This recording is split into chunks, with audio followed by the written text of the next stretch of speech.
How to unlock your Snapchat account.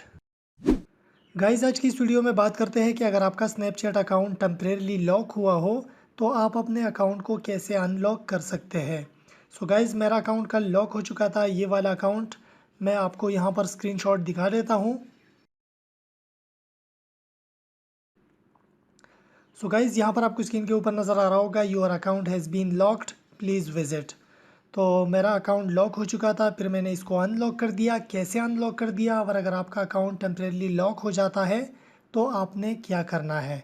अगर आपको इस तरह का मैसेज दिखाई देता है your account has been locked, तो आपने क्या करना है, आपने अपने मोबाइल के गूगल क्रोम ब्राउज़र में चले जाना है या आप यूसी ब्राउज़र भी यूज़ कर सकते हैं और यहाँ पर आपने सर्च करना है स्नैपचैट वेब लॉगिन।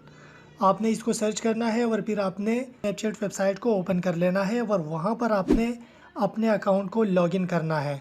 जैसे ही आप लॉगिन करोगे, मतलब लॉगिन के ऊपर आप टैप करोगे, आपके पास ये पेज ओपन हो जाएगा लॉक्ड अकाउंट। तो आपने यहाँ पर जस्ट अनलॉक के ऊपर टैप कर लेना है और आपका अकाउंट अनलॉक हो जाएगा। लेकिन यहाँ पर आपने सबसे पहले ये देखना है कि अगर आपने अपने स्नैपचैट के लिए कोई थर्ड पार्टी एप्लीकेशन इंस्टॉल किया है या कोई प्लगइन इंस्टॉल किया है तो आपने सबसे पहले उसको अपने मोबाइल से अनइंस्टॉल करना है। अनइंस्टॉल कर देने के बाद आपने अनलॉक के ऊपर टैप कर लेना है और आपका अकाउंट अनलॉक हो जाएगा। तो गाइज़ यही प्रोसेस है अपने स्नैपचैट अकाउंट को अनलॉक करने का। आई होप कि आपको वीडियो अच्छी लगी होगी। अगर वीडियो अच्छी लगी हो तो प्लीज़ वीडियो को लाइक कर दीजिएगा और अगर चैनल पर नए आए हो तो प्लीज़ चैनल को भी सब्सक्राइब कर दीजिएगा। मिलते हैं नेक्स्ट वीडियो में एक न्यू ट्यूटोरियल के साथ, तब तक के लिए take care and good bye.